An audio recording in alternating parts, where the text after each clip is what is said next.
DOG എന്നുള്ള അക്ഷരം വെച്ചിട്ട് നമ്മൾ ഇന്നൊരു റിയൽ സ്റ്റോറിയാണ് പറയാൻ പോകുന്നത്. അപ്പോൾ തുടങ്ങാം അല്ലേ?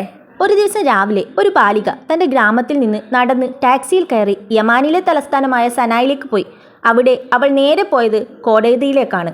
തൻ്റെ അവസ്ഥ വിവരിച്ച ആ പെൺകുട്ടി വിവാഹമോചനം ആവശ്യപ്പെട്ടു.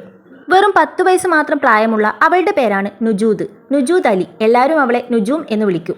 10 വയസ്സുള്ള നുജൂമിനെ കല്യാണം കഴിച്ചത് ഒരു 31കാരനാണ്. സ്വന്തം പിതാവ് തന്നെയാണ് ഈ കല്യാണം നടത്തി കൊടുത്തതും, അതും വലിയൊരു തുക മെഹറായി വാങ്ങിച്ചുകൊണ്ട്. സ്വന്തം ഭർത്താവിൻ്റെ അടുത്ത് നിന്ന് ഒരുപാട് ഉപദ്രവങ്ങൾ ശാരീരികമായിട്ടും മാനസികമായിട്ടും നുജൂമിന് നേരിടേണ്ടി വന്നു.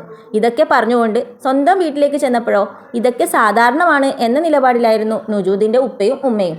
അങ്ങനെ ഒരു അവസരം കിട്ടിയപ്പോഴാണ് അവൾ സനായിലേക്ക് പോയതും അവിടുന്ന് കോടതിയിലെത്തി വിവാഹമോചനം ആവശ്യപ്പെട്ടതും.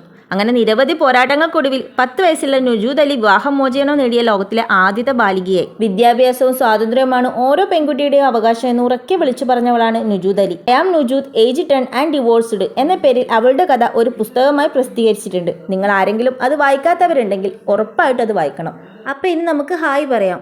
Hi Ayana, hi Vignesh, hi Harisree, hi Filsa, hi Dichu, hi Nanditha, hi Alana.